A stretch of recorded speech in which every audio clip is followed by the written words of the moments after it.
Hello, good afternoon, good evening, or good morning, depending on where you are in the world. This is the Music Ally TV weekly show.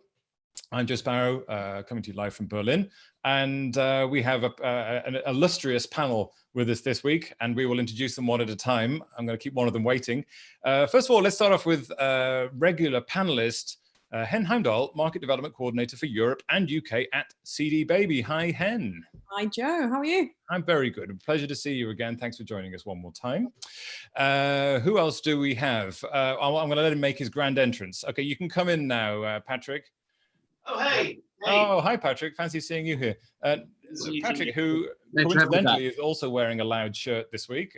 We didn't plan this in advance, I promise. Patrick, thanks for joining us. As ever, Patrick, SVP of Digital Strategy at Music Ally. Hello.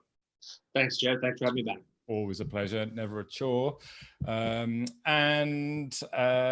okay, who's next? Okay, so we have two very special guests this week. Now, we're talking about live streaming, which has been on everyone's lips for about the past 8 or 10 weeks, depending on where you are in the world. And we're looking past the sort of novelty and necessity of live streaming. A lot of people have picked it up in recent weeks, of course, and we want to look at the real future of live streaming in terms from an artist perspective, from a platform perspective. We're looking at what users want, what artists want, and what are the payment opportunities, and how can you make this part of a sort of diverse income stream. So two very special guests. First of all, we have Russ Tannen, CRO of DICE, who recently published a detailed post about practical live streaming learnings. Hello, Russ. Hi, how's it going? I feel so dull in this shirt with you guys. I wish I'm sorry, I should have sent a message around to you all, but yeah, we're not that organized. And Russ is going to be talking about the learnings that DICE have had since you started live streaming and selling tickets for live streaming as well. Absolutely. Great. And also joining us, last but by no means least, Roxanne Bastion, artist and board director of the Featured Artist Coalition, who sits on the board alongside Imogen Heap, Radiohead's Ed O'Brien, Katie Malua, and Dave Rowntree of Blur. Now, she has recently virtually toured the UK to support her recent single, Erase, which, fact fans, was produced by Bernard Butler. And it's fantastic. So thank you for joining us. Thank you. Hi. Hi. How was the virtual tour, briefly? Briefly, it was really fun. I'm really glad I did it. It's definitely a bit of trial and error. For me, the lockdown was a massive learning curve in all things. Yeah. Great. Well, looking forward to hearing more about that. So we've got a platform and ticket seller and an artist as well. So we've got all bases covered, I think. And Hen, who's sort of in the middle of both. And I appreciate you being in that position as always. Now, Patrick, can you briefly explain, as the last few people are arriving, hello, late arrivers, thank you for joining us. Can you just explain briefly what Music Ally is and what it does, please? Sure, Joe. Hopefully everybody that is attending today are Music Ally subscribers. If not, contact Anthony for all your subscription needs. As I hope you know, Music Ally is a knowledge company. Recently, we've been doing more of this sort of thing. We've also got lots and lots of written material, which hopefully you've all read and dug into, as well as our learning hub and our training. And we're here as Music Ally to make the music industry better and be an ally to those out there in the music business. Terrific. That was extremely concise. Thank you very much. And as well, mustn't forget Marlon Hulbrook, who is in the background on the chat. So she's going to be sharing some links and helping moderate questions, as will Patrick, as we move through this. So coming up in a bit, if you do have any questions for the panelists at any point, jump in and ask those questions, and hopefully they can answer them. So first of all, now normally we have Stuart Dredge, Music Ally's editor, to run briefly through one of the top news stories of the week. Stuart is not with us live this week, but we do have the exciting pre-recorded segment. So what I'm going to do now is, and this is always experimental, is I'm going to share a video, so it's going to be a share screen situation of Stuart going through this week's news in a segment that we like to call Stu's News. Hi, Stu. What's happening with Spotify and Apple? Yeah, so well, it's been happening for a while. It began last year. So Spotify filed this complaint against Apple with the European Commission, saying the way it runs its app store is anti-competitive. And they launched a website called Time to Play Fair, which kind of detailed this long timeline of how Apple had been hampering them in various ways, so they claimed. And Apple hit back with an article defending itself and snapped back at Spotify. And this was like a year, well, more than a year ago now. But this week, what's happened is the European Commission has said it's pursuing a formal investigation of Apple. So it's taking up Spotify's claim and some others, some other companies who've also complained. And it's going to properly look into it with an investigation. So I mean, the European Commission has a history of addressing some of these big monopolies and complications with big tech companies like this. What's the potential outcomes? Well, so it's about a few things. It's first thing to say. So like it started with a Spotify's complaint about Apple's cut of in-app purchases. So when you could pay for a Spotify subscription in the app on the App Store, Apple got 30% of the money, and then after you've been paying for a year, that dropped to 15%. That's how the rules work on the App Store. And Spotify's argument was this was a penalty, so it had to charge like $12.99 a month instead of $9.99 to cover the money it was paying to Apple out of that cut. And another complaint is that you can just not use in-app purchases. You can do subscriptions on your own website, but you can't then tell people about that from your app. So Spotify can't say in its app, "Hey, tap here, go to our website and subscribe directly," and avoid the cut that Apple takes. And it's also about access to their hardware and software. So Spotify has argued it doesn't get access to things like HomePod and Siri in the way that Apple Music does. So there's these various things. And what it's saying is it wants the European Commission to basically say, stop this nonsense to Apple. It wants to get them to say, Apple, let people use their own billing systems. Don't force them to use yours. Don't stop them telling people about their own billing systems. And so that's the remedies it's asking for. But we are at a status where it's just the launch of an investigation. So you could see it as like, oh, they're coming down on Spotify's side. It's not that yet. They're just saying there is a case to be investigated. And there's quite a few. Yeah, and Apple have responded quite strongly, haven't they? And said, well, we invented this enormous revenue stream, and you should be happy to be part of it. Does that hold water? Well, so they've been very, very clear. Like they really did snap back at Spotify last year with they answered the complaints and they threw in a few kind of brickbats at Spotify. Yeah, so I mean, this is a bigger issue. Is the important thing. It's not just about Apple and Spotify. So in this particular week's announcement, it's also Kobo, the ebooks company, which is part of a bigger firm called Bastion. They're a joint complaint to Spotify, and there's a separate investigation based around other aspects that aren't related to music. And then now this week, other people so the CEO of Epic Games, who make Fortnite, he came out and said, actually, we support Apple being much more open. There's an email app called Hey from a company called Basecamp, and that's currently having a big hoo-ha about whether it's allowed to charge not through app purchases. So there is a wider issue rumbling around stewardship of app stores, and especially when the company running the app store also runs a service. So that's one of the big deals here. So there's this bigger topic, which is kind of called access to platforms, is the way it's described, where it's about the company running the app store, which would be Apple, Google, or Amazon in the main examples, who also have their own streaming music services, streaming video services that compete with some of the companies who are releasing apps. It also relates to smart speakers and voice assistants, again, which is Apple, Google, and Amazon, with like Siri and Google Assistant and Alexa. How are they giving access to services other than Amazon Music, Apple Music, so on? So yeah, it's a really big, important issue, and this Spotify complaint and now investigation is kind of right at the heart, getting to the heart of it. And in a call the other day, Spotify's chief counsel said that they said they think a lot of regulators are watching this particular complaint and this investigation to understand whether and how they should regulate these big tech companies. Yeah. So this is obviously going to rumble on for some time when you're dealing with big businesses, but what's your hot take here? Like what is going to, where is this likely to go, and what are the sort of immediate impacts of this? Who's right? Who should we support?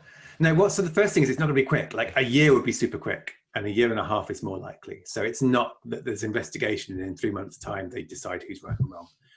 There's a long way to go yet, and there's a lot of investigation, a lot of hearing from both sides, and probably a few more kind of slings and arrows in the press.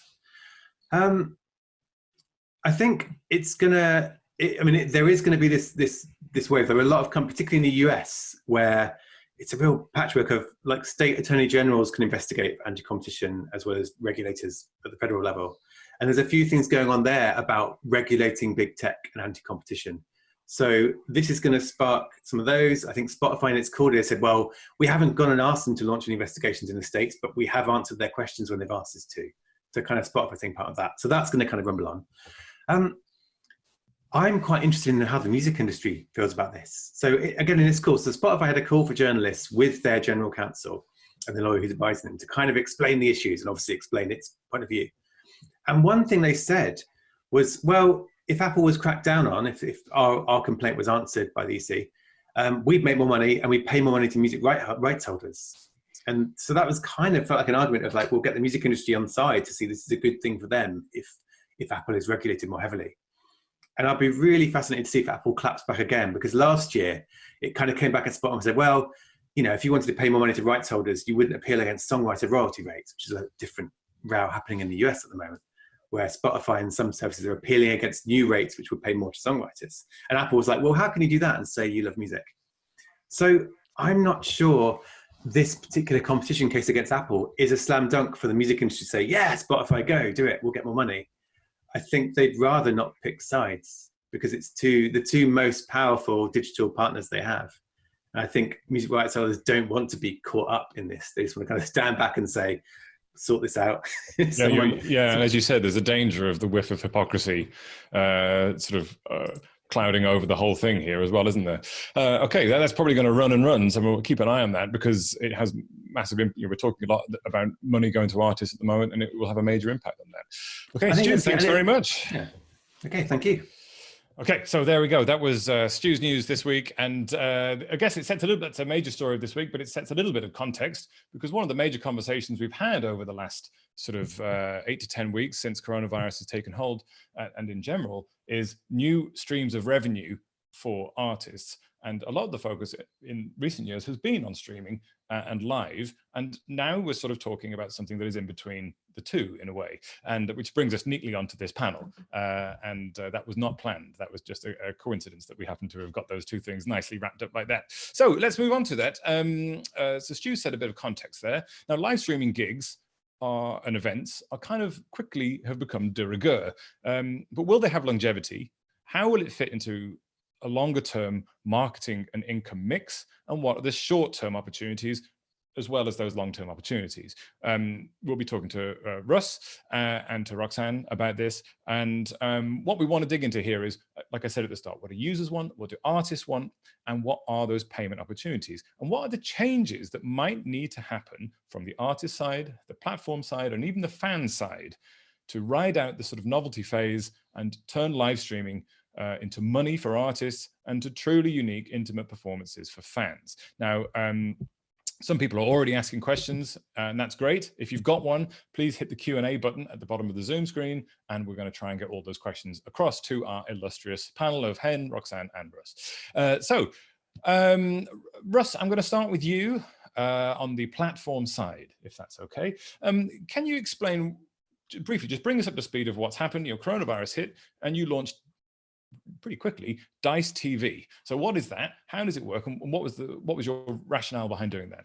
Yeah, I'll go quickly sort of one step further back just in case people don't know what Dice is. So we launched Dice 6 years ago, and it's in that time we've established it as really the market leader for mobile and digital ticketing, working with everyone from Primavera Sound to venues like Scala in London, and we're live in the UK, the US, France, Spain, Italy, and Australia.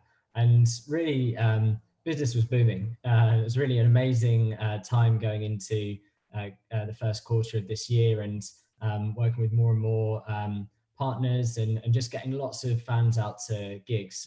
Just an incredible time. And obviously, as you said, that stopped, and it stopped really abruptly. I mean, we really went to zero ticket sales like almost overnight that weekend in the middle of March, and we'd kind of seen it coming. We've got us set up in Italy. They were a few weeks ahead of us. Things were slowing down there, and they were obviously in a lockdown before we were in the UK.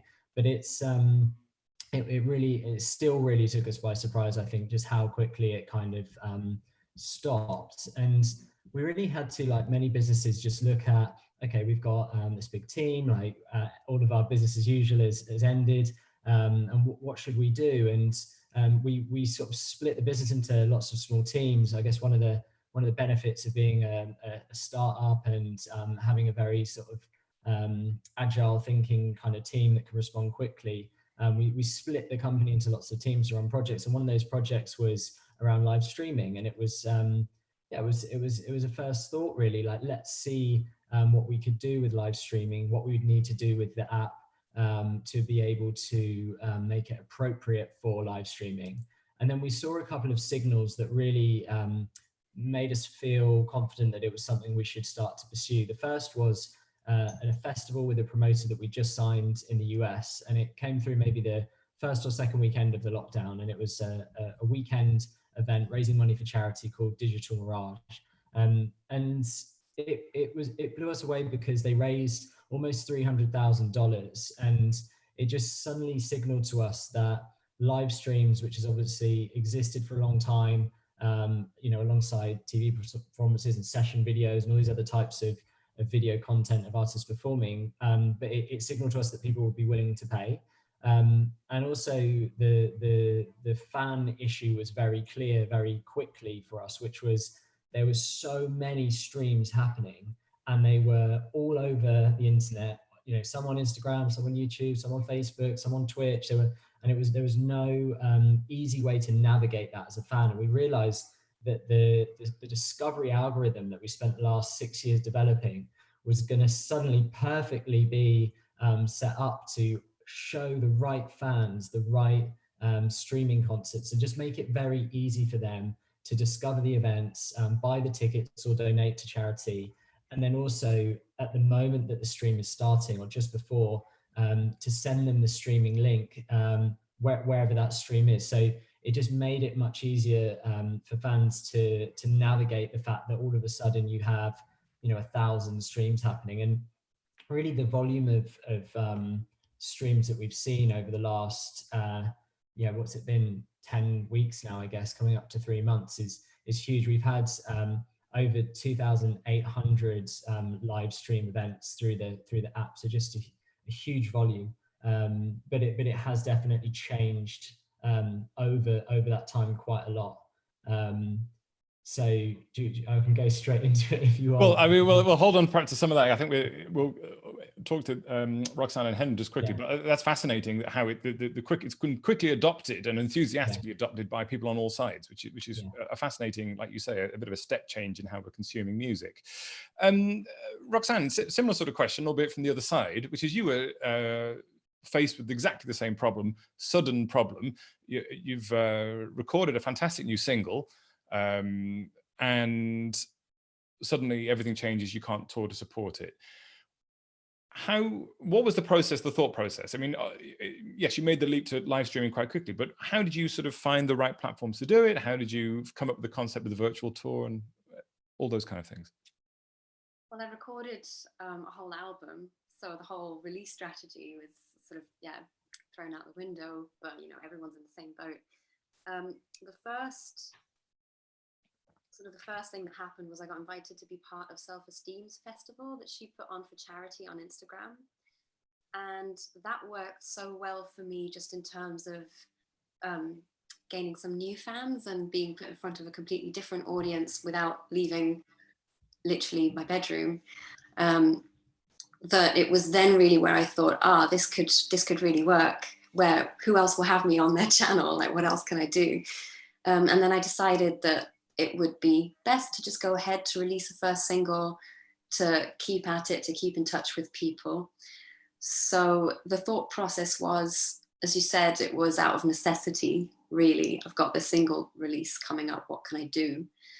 So I decided to stream on Facebook and Instagram and team up, essentially do takeovers. So team up with different independent venues and promoters that I've worked with in the past to jump on their channels and play a show.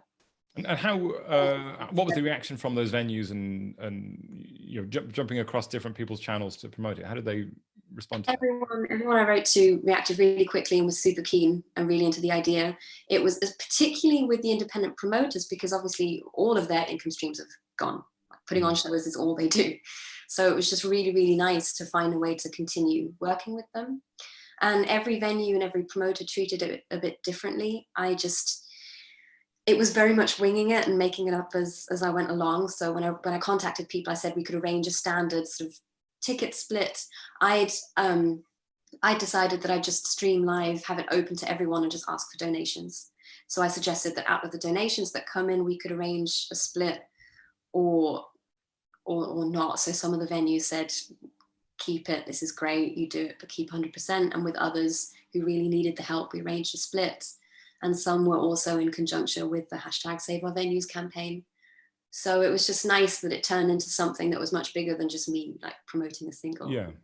Okay, great. Well, we'll dig into that a little bit and what fans were enjoying shortly. Hen, as ever, you're our sort of useful connector here, and you're sitting in with CD Baby. You're sitting in between, you know, large platforms and what big audiences want, and you're dealing with emerging artists as well. You speak to a lot of emerging artists. What were they saying when suddenly, like all artists in the world, all their plans went out the window, and those emerging artists and what did they do?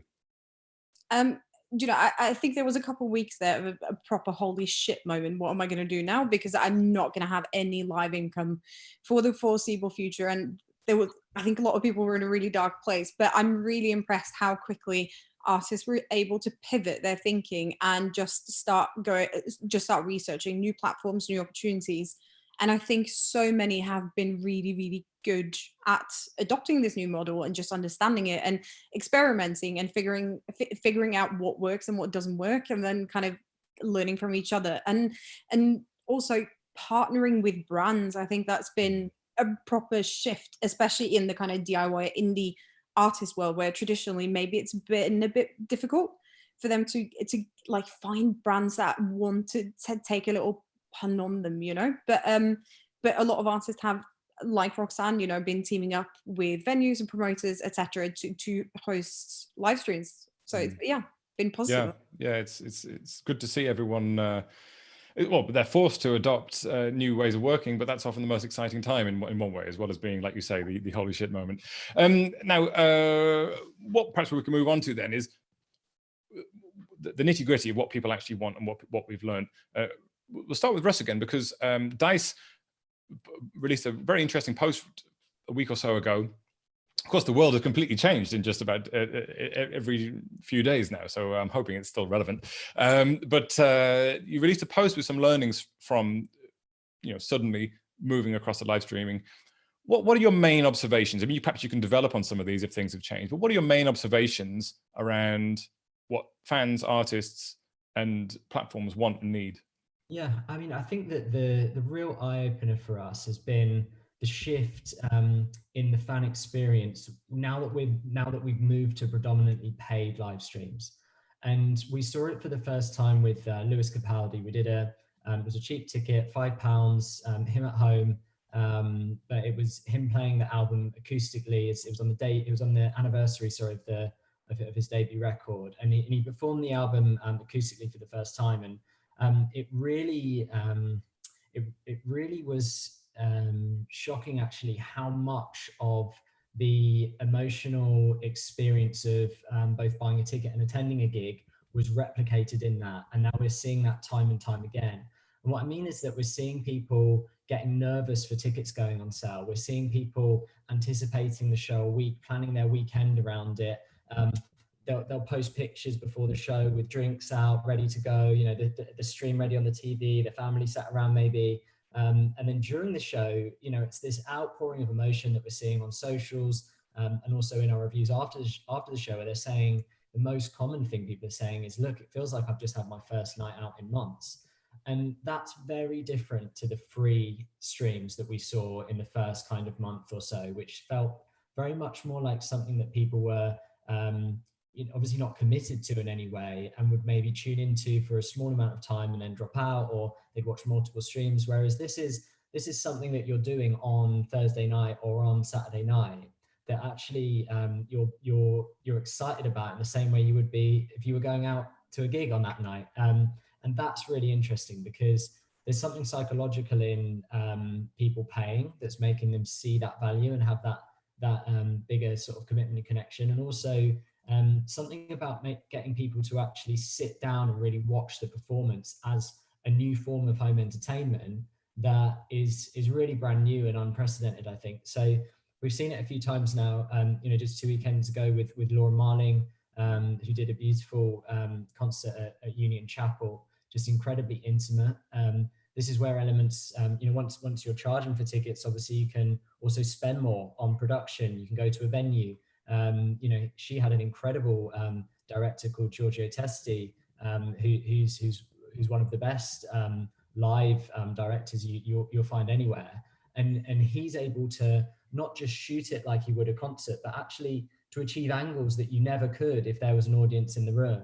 And the way that they set up the venue with multiple stages for her to perform on, and everything around it is very unique. So I think what we've discovered is that, you know, this is really a brand new format. It's not an hour-long music video. It's not the same as going and doing a Jules Holland or a TV performance. It's probably somewhere in the middle. And that's something exciting and something that has real value for fans. So I think this shift to paid is really fantastic for everyone, and including the fans.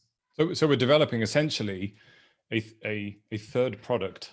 It's not recorded music streaming. It's not a live gig. It's an event which is a separate thing itself. There's something new, and it's the reference we keep coming back to is sports. So if you think about if you're a Manchester United fan, the best experience that you can have is to get the ticket for Manchester United and go to Old Trafford, and you're there in the stadium, and it's an unbelievable experience you remember for the rest of your life.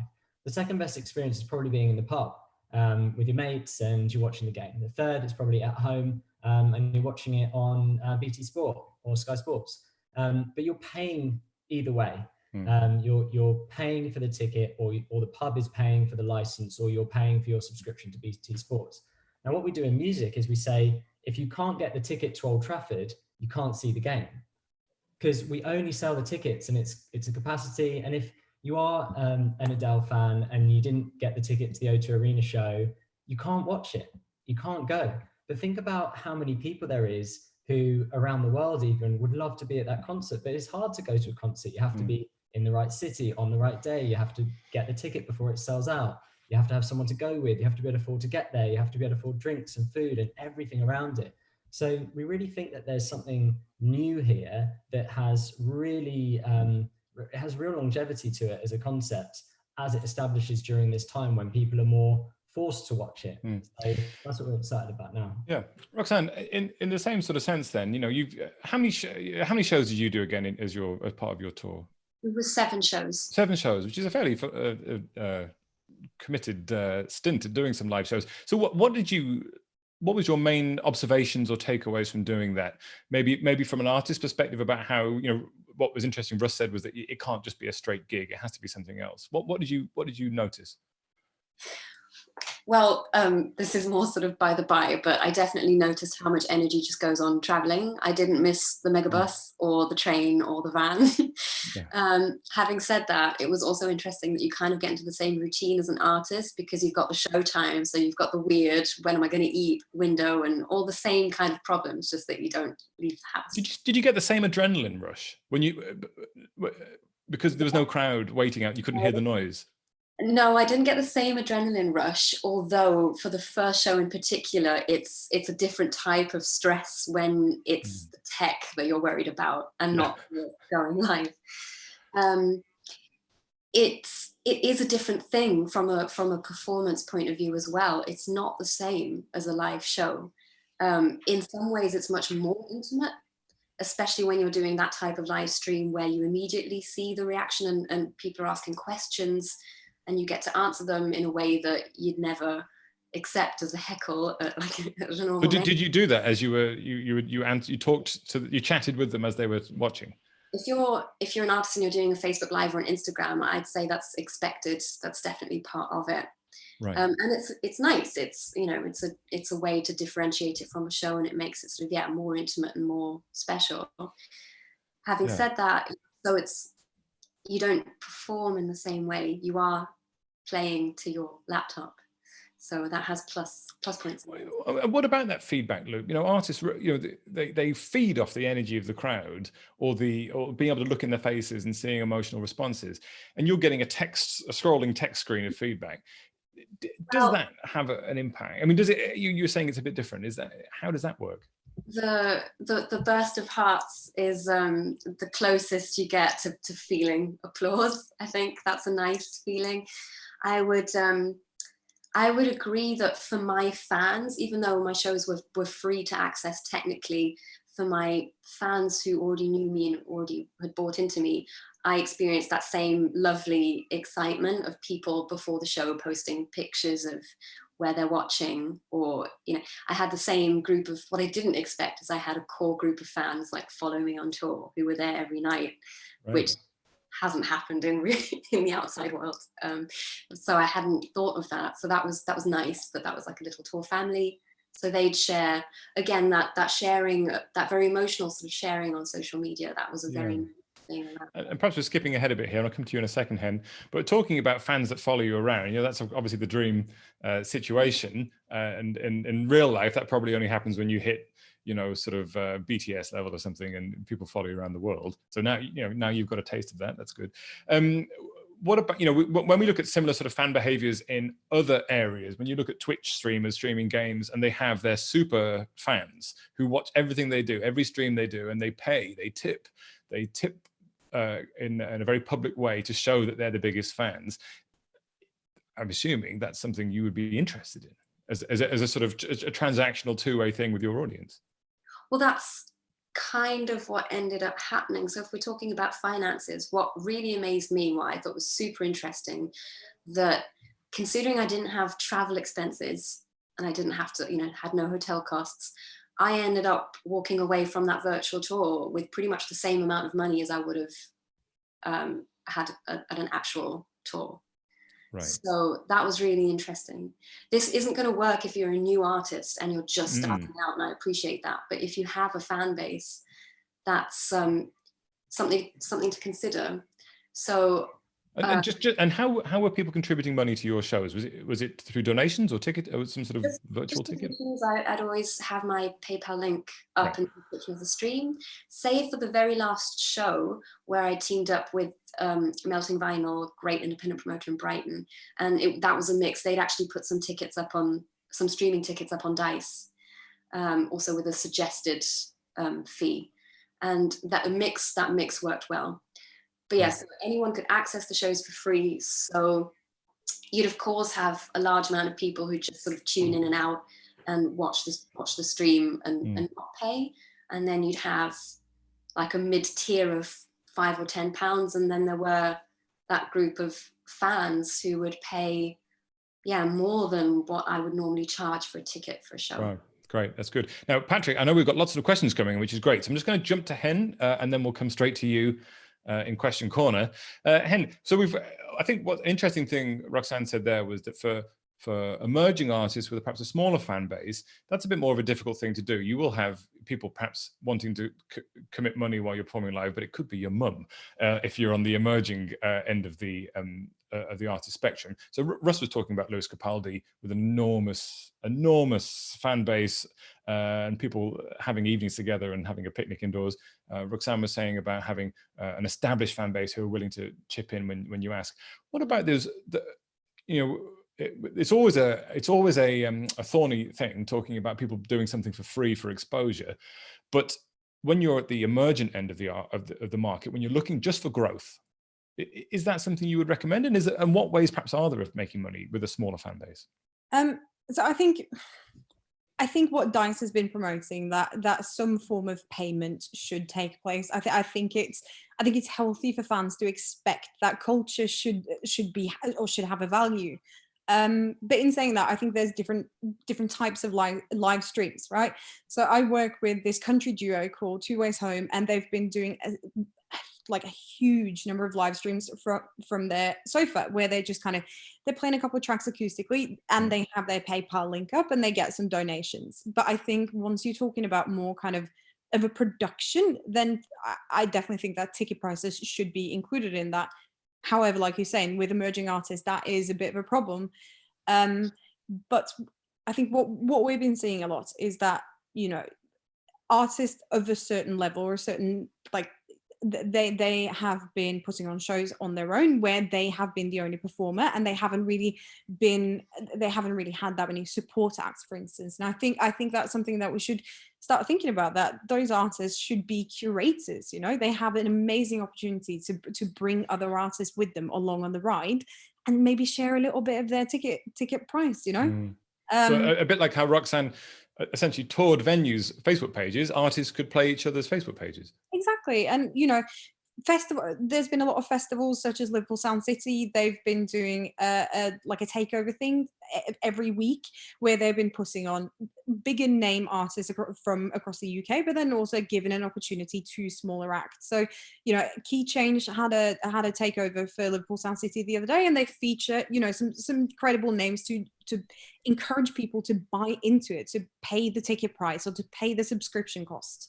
And then as a bonus, you know, you give a platform to emerging artists. I think that's somewhere that we should try to shift towards, and encourage artists, encourage them to become curators, because they are the coolest curators that's available out there, you know.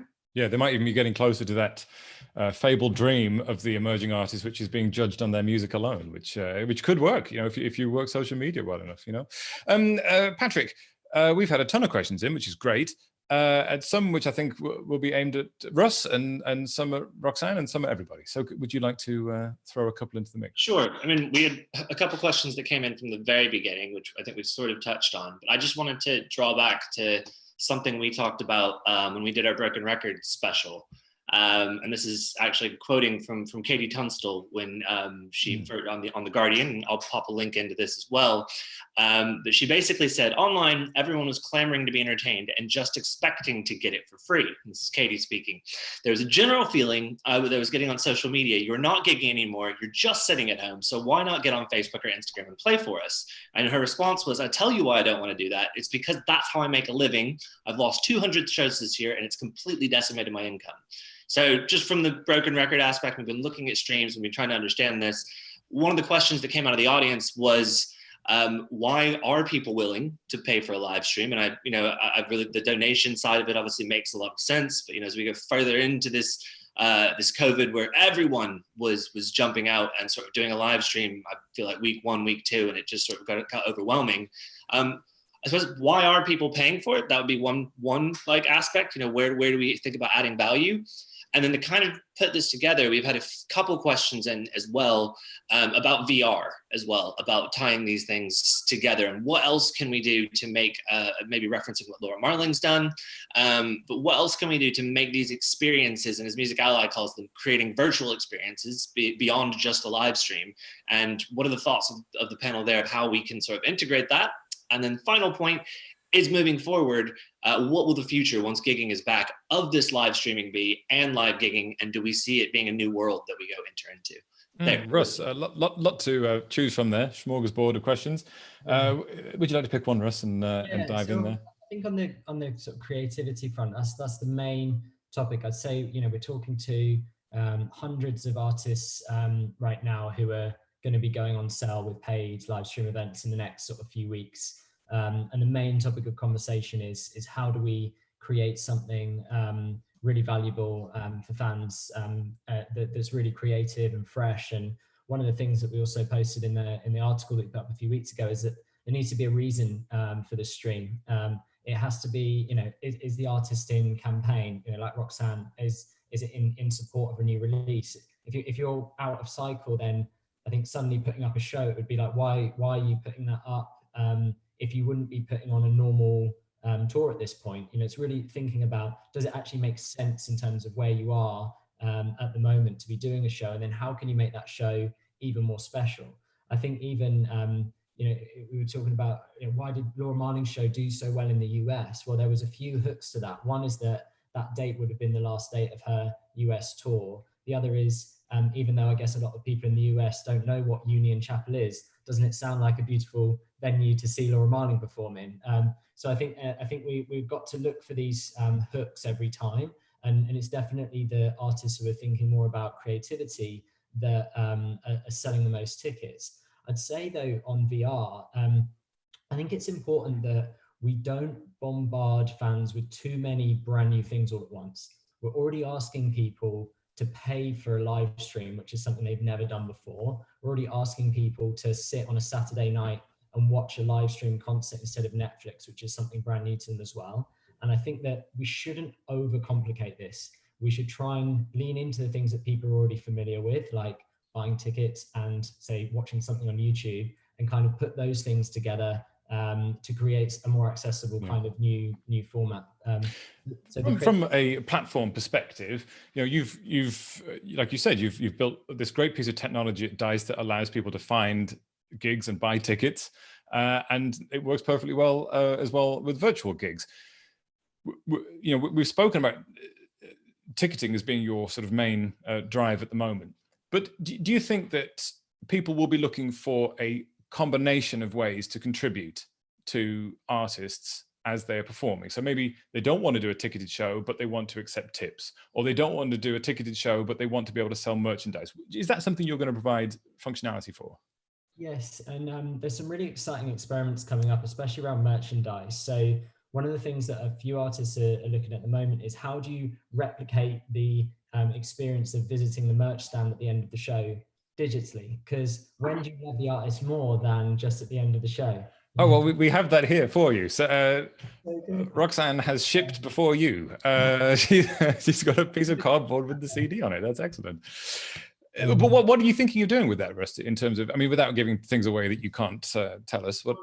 Well, I think a few people are considering it, so I don't mind revealing it. It's really the idea of having a private merch store online that gets sent to all the fans that have attended the stream who paid for a ticket just at the end of the show, and it's like an hour window at the end, and it gets sent to everyone, and it's limited edition merchandise based on that event. And I think that's a really nice idea, and I think we're going to continue to see more people innovate around all these add-on type options during the stream and after the stream as well. So that's an opportunity exclusively for the people who bought the ticket to see the stream, or within the stream, they get the chance to buy exclusive merchandise at the end within a limited time.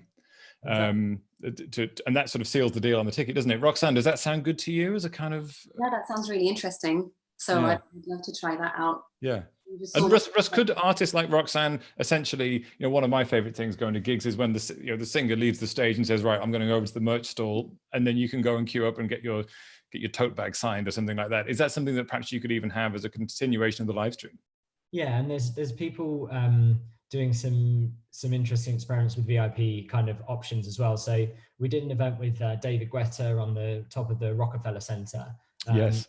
And we sold the VIP tickets for that, and the 4,000 VIP tickets got you on a Zoom call in front of David Guetta on this huge screen while he DJed, so that he could kind of interact with you during the performance. That's very Guetta. That's yeah. And as the Empire State Building lit up and everything, it was all very David Guetta. But I think for those fans, an incredible experience. I mean, on that event, we sold tickets in 108 different countries. Wow. So just people all over the world that just wanted to be part of that and actually be in the event itself, which is kind of taking it to a whole other level, more like a kind of stage invasion. Yeah, great. Yeah, but one that he can cope with. Yes. Patrick, do we have any more questions? Perhaps something for Roxanne? We did have one that was specific about how many tickets did Lewis Capaldi sell, if anyone's able to divulge such information. And then, yes, we did have a question for Roxanne and Henrietta. Is what would your dream feature for a live streaming platform be if you could have the live streaming platform of your dreams? Roxanne, I'm going to put you on the spot. Okay. I mean, if you have a unique something that you're desperate to have, tell us that. But what about the merchandise thing? You know, could you perhaps tell us as well about how you solve that problem, and is that a unique feature you like? Well, I think exploring interactivity, like Russ, you were just talking about, I think that's really interesting, and how you can continue that.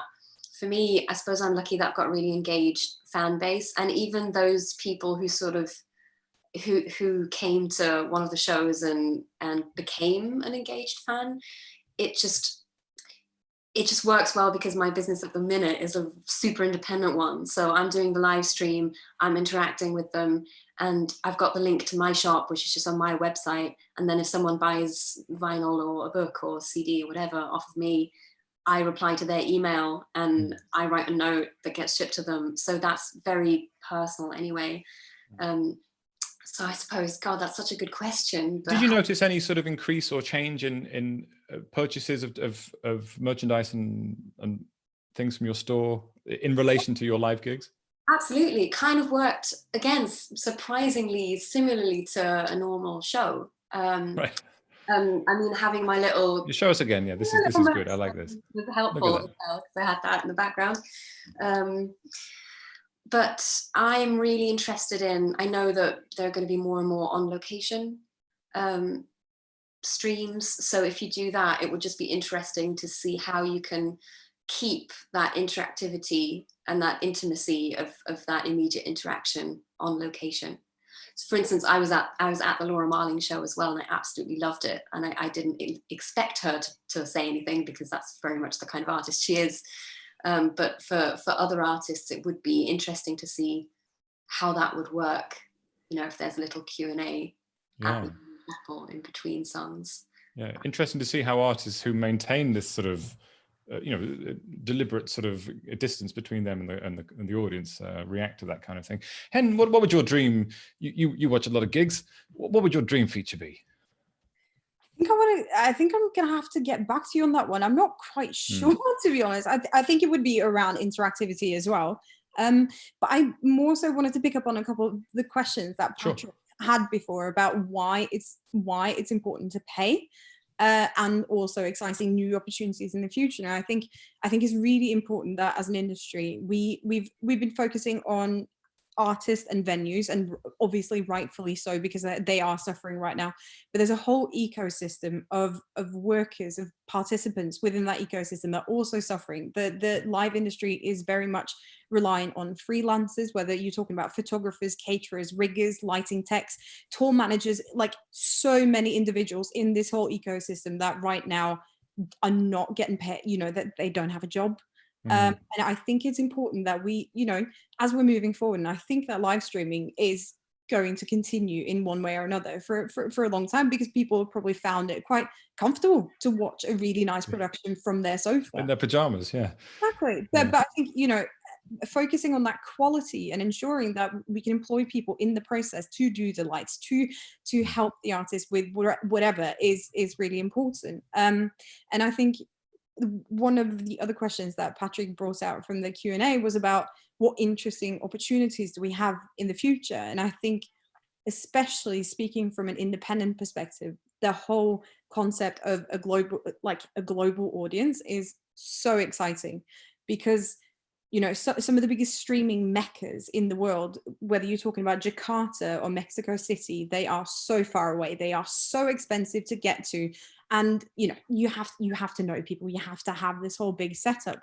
But we are now living in an existence where, as long as you can just work around the time zones, you can have an Asia, East Asia specific gig that works for that region. You can do the same for Latin America, and you can tap into a much wider audience at a fraction of the cost, which is super, super exciting. And I think that will also have an impact in what we're going to see in streaming trends, the kind of artists that are popping up. Yeah, sorry. Yeah, great. Yeah, I mean, we're talking about money here, and we'll talk about the future in a second before we wrap things up, because we've rattled through time here, which is great. Perhaps we'll start with you on this one, Russ. This is just a sort of quick question to throw at you, really. But you were talking about different opportunities for people to pay, and Roxanne, you were saying as well, people were willing to support you, and Hen, you were saying the same thing from around the world. Are we entering a phase now where you think that the relationship, we've talked about this a little bit in past shows, but the relationship between fans and artists, the fans are starting to understand, for want of a better way of putting it, their role, their place in moving money towards the artist in order to support the thing that they love. There's always been a sort of perceived distance. You put money into a black hole, and then an album falls out or a gig comes to you, And now we're sort of, does the closer relationship mean that they feel more personally supportive of these artists as well, do you think? I think Potentially, yeah. I mean, it does feel very direct. It does feel very intimate. I think paying and watching one of these concerts, Roxanne, you'll know if you watched Laura, it felt like, yeah, she was at Union Chapel, but she was also in your front room, like there, like really singing to you. It's really, it does feel like it's, and it's something that obviously we talk about in the music industry all the time. It does feel like it's it's made that gap a little bit smaller again.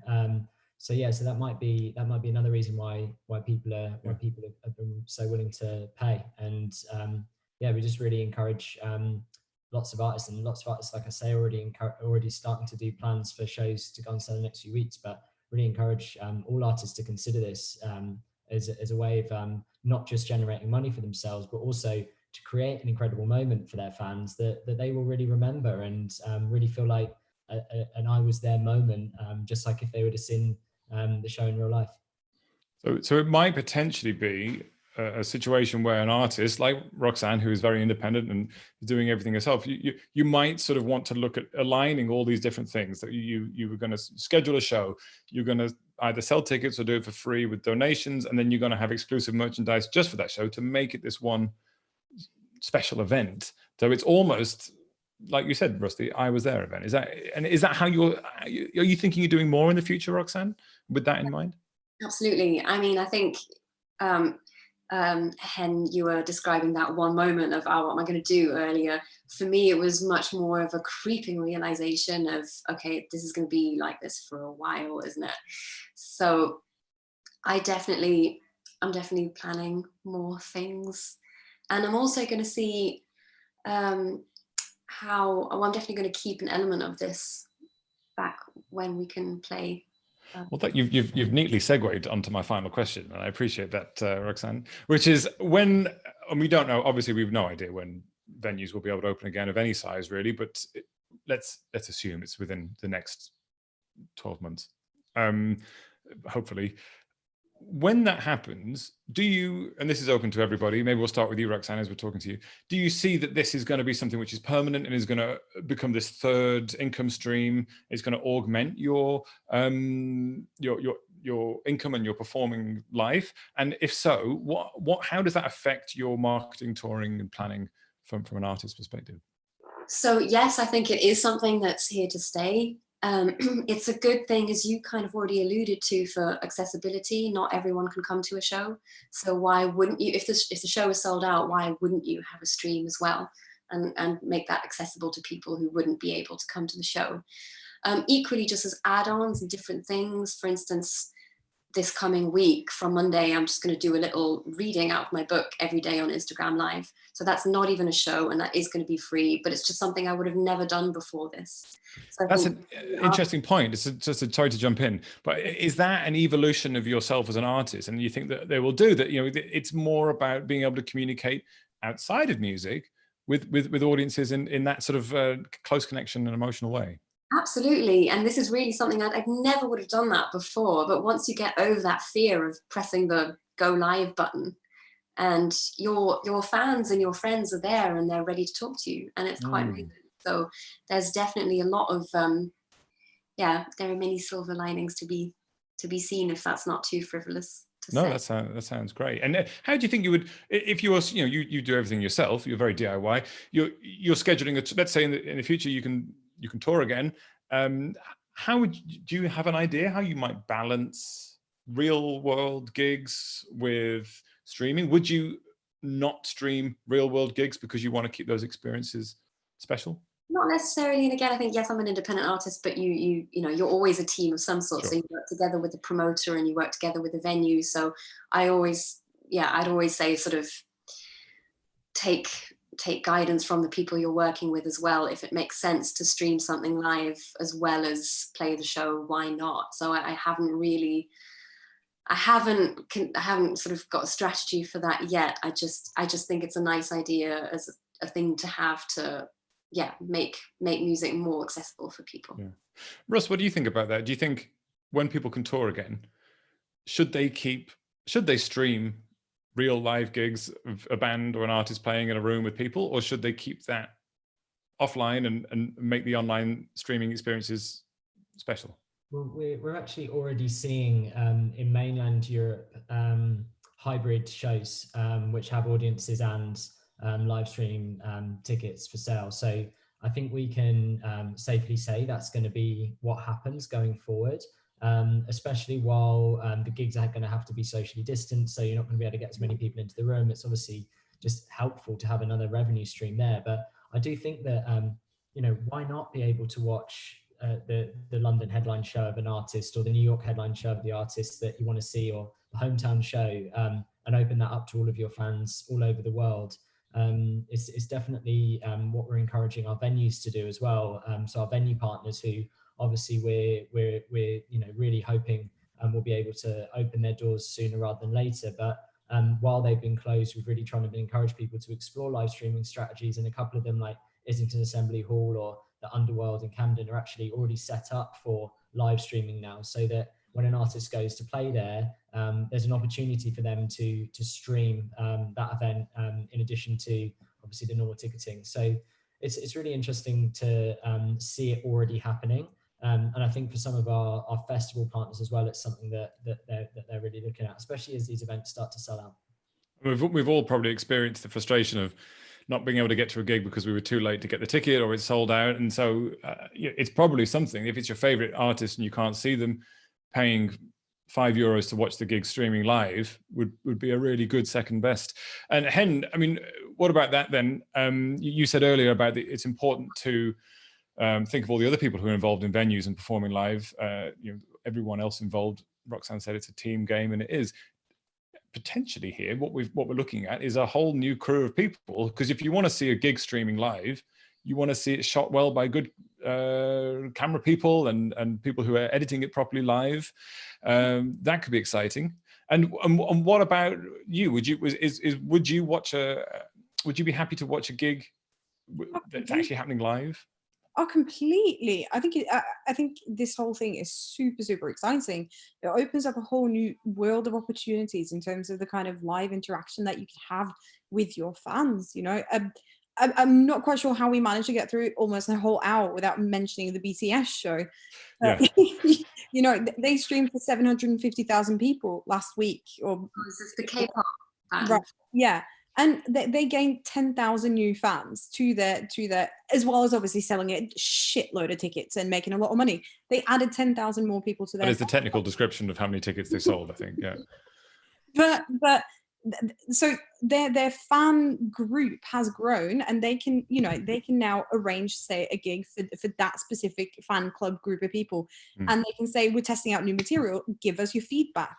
You know, it's like a real life A&R process almost that you can't have in the same way within an arena. Obviously you can kind of hear when people are screaming and not, but the comment, the kind of intricacy of detail that you can get from your fans, that's incredible. This goes back something, actually, doesn't it? To we had Martin Jensen on here a few weeks ago, the Danish DJ with over 1 billion streams on Spotify, and he has been live streaming him DJing from a series of incredible locations, like the middle of the National Football Stadium and in an aircraft hangar surrounded by aircrafts and flames and things like that.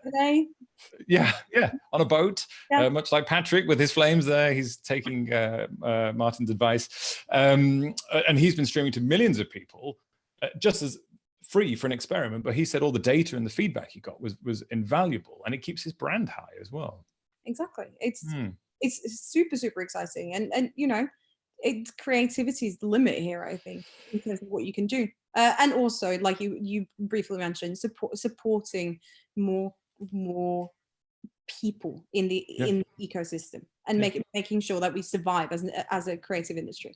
Right. Patrick, I just want to bring up one thing to the supporting aspect, which thanks for bringing that up as well, Hen. And I know that that's sort of not everyone's role here, but I think that is a really important thing to remember. And I really like what Frank Turner did early on, where he did a bunch of live streaming. It was all to a GoFundMe link. I think he raised £40,000 in the end, but 100% of that money went to his touring crew, because he was like, I've got an 11-person family that is not going to be going on tour. I'm okay. I've got streaming right now. I'll be all right.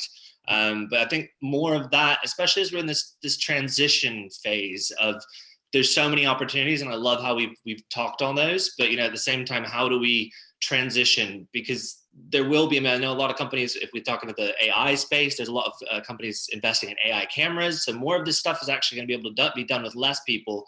But how do we make sure that we take care of our existing industry, at least until they can get, we can all get back on our feet? And I think that's another important conversation to keep having.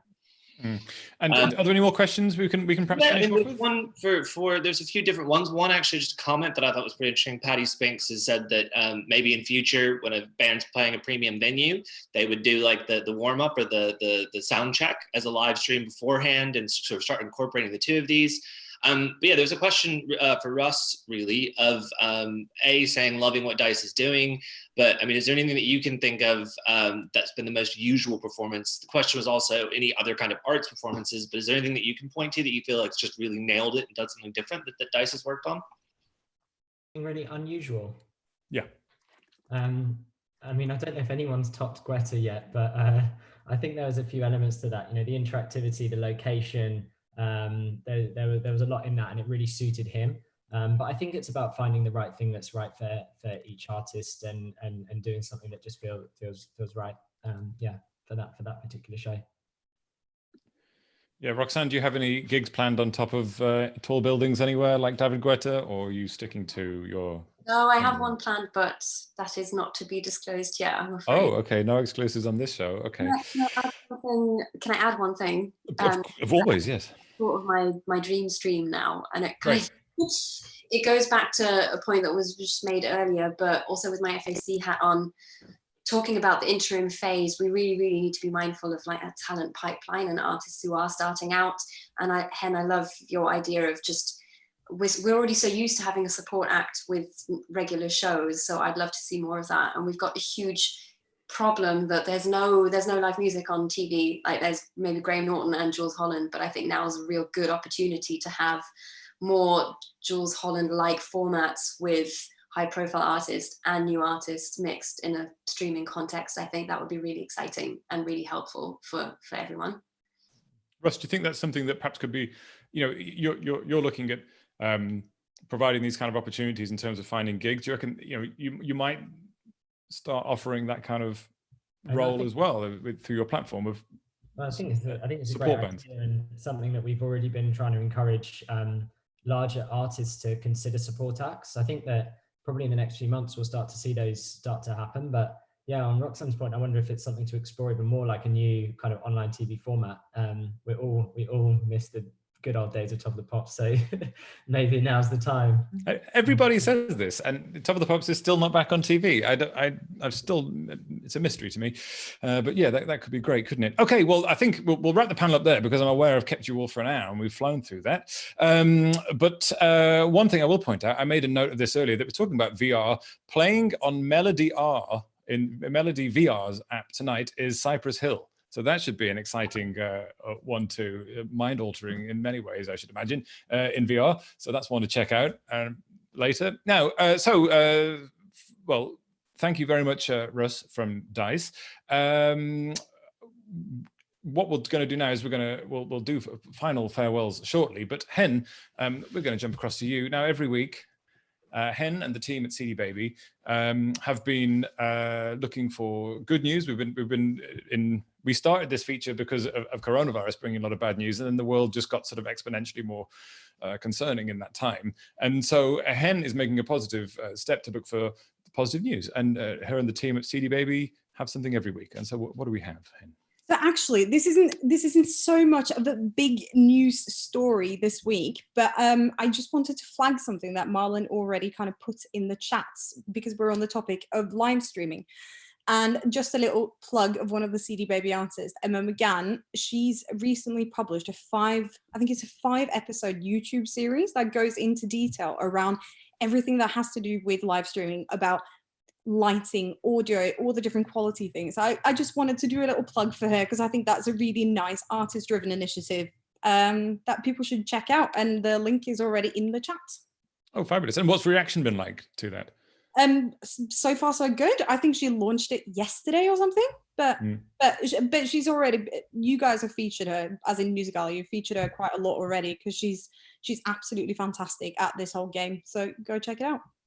Right. So, and you know, good way to look for inspiration is to look at how other people are doing it. And as you said, Russ, finding the thing that connects with your niche and your audience, I guess.